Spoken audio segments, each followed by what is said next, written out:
Alô galerinha do Príncipe da Paz, bem-vindo a mais uma videoaula.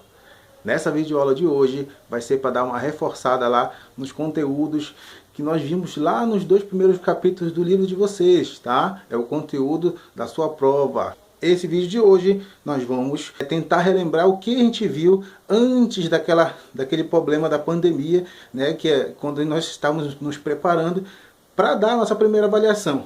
Como as coisas não saíram como a gente esperava, nós vamos ter que improvisar desta forma, tá? Você faz essa provinha aí, enquanto a gente acompanha você daqui, tá ok? Então, gente, vamos lá para a nossa aula.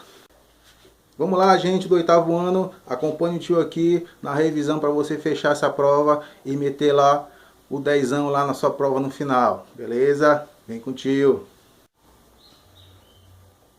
Vamos lá, galerinha. Então bora fazer aqui um resumão bem basicão lá do que a gente viu logo lá nos primeiros e segundos capítulos lá do nosso livro, tá?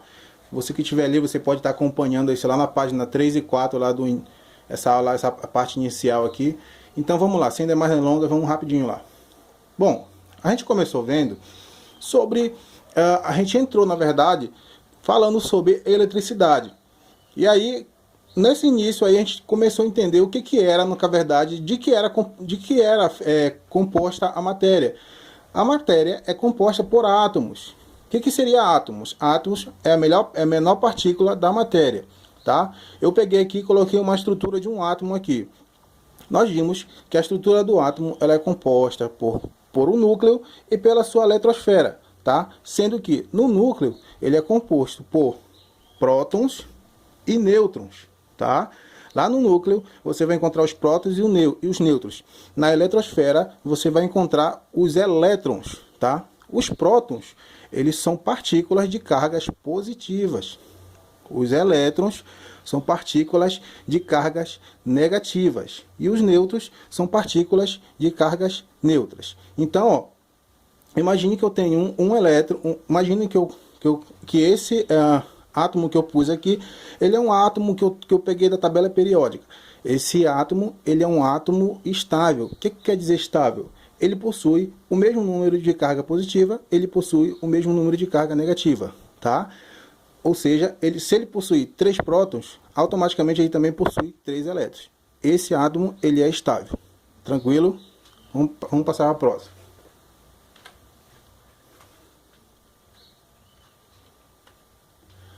E aí a gente viu logo em seguida a força de atração e de repulsão, tá? E aqui eu coloquei 3 exemplos, tá? Aqui em cima nós temos 2 corpos de cargas positivas, tá? Antes de tudo, só para lembrar vocês, por que acontece essa força de repulsão e atração? É através da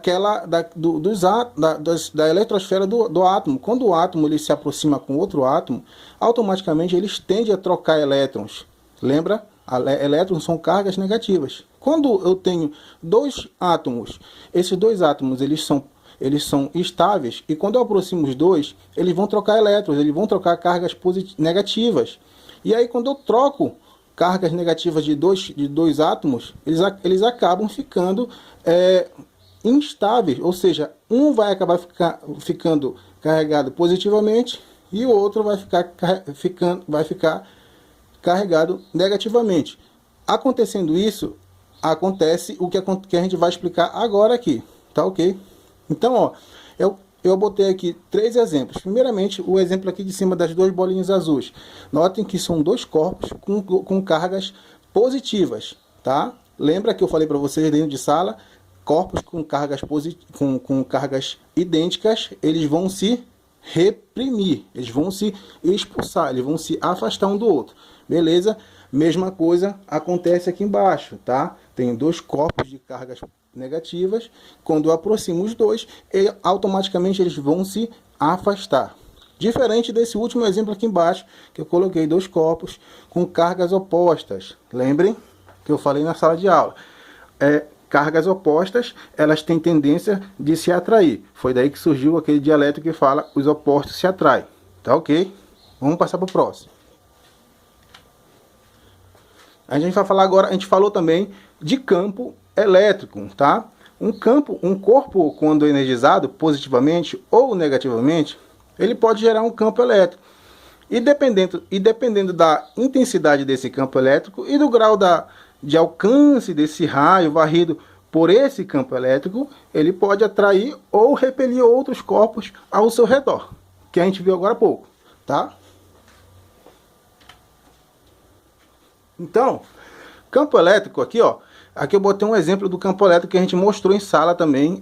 Eu acho que todo mundo talvez tenha visto essa explicação, mas eu vou dar uma revisada nela rapidona. Um bom exemplo aí, ó, do campo elétrico é a formação de raios, tá? Os raios, eles acontecem dessa forma, através de atrações de cargas, tá? O que está acontecendo aqui? Eu tenho uma nuvem carregada negativamente e aqui, o solo aqui, a parte do chão, ele está carregado positivamente. O que vai acontecer?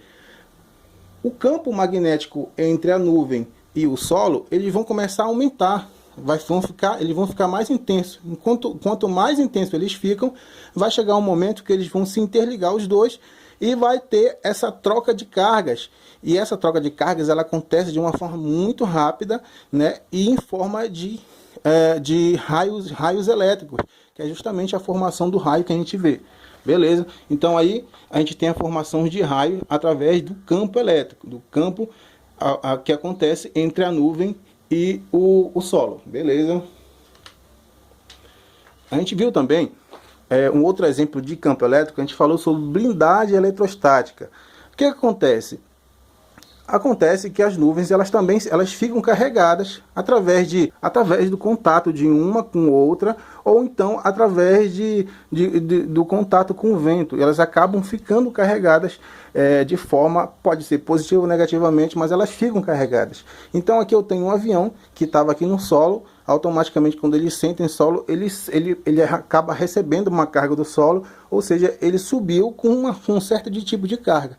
Se lá em cima eles estiverem com cargas opostas, eles vão acabar trocando energia entre eles, porque eles estão próximos. O avião fica próximo da nuvem e acaba trocando energia.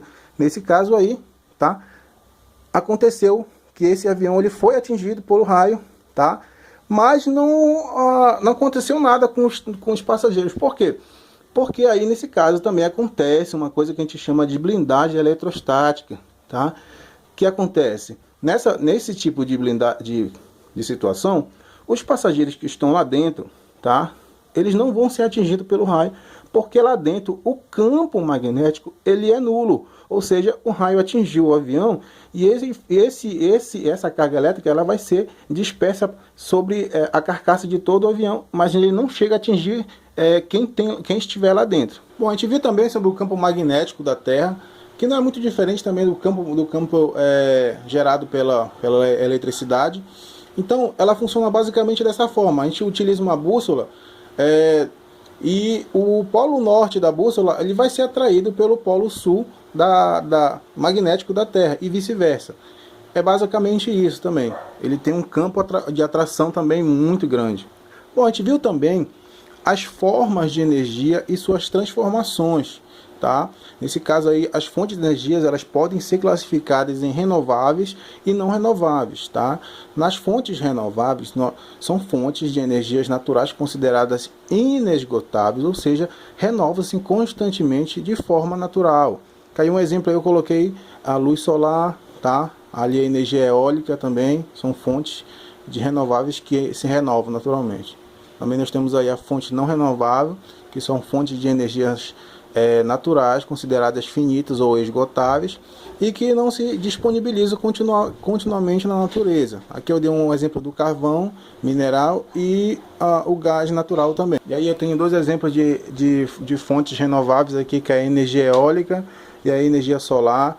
No caso da energia eólica, são energias que são geradas através de cataventos. Eles recebem, na verdade, o vento, fazem aquele movimento, esse movimento que ele faz mecânico, ele acaba transformando esse movimento em energia, tá ok? Na energia eólica é um exemplo de energia renovável. Aqui tem outro exemplo que é a energia solar, tá? Que ele funciona, são esses painéis fotovoltaicos que eles recebem a luz do sol transforma essa energia, essa luz do sol, em energia elétrica. Então aqui eu tenho dois exemplos de fontes renováveis, porque elas se renovam. Luz do sol e vento são energias que se renovam rapidamente.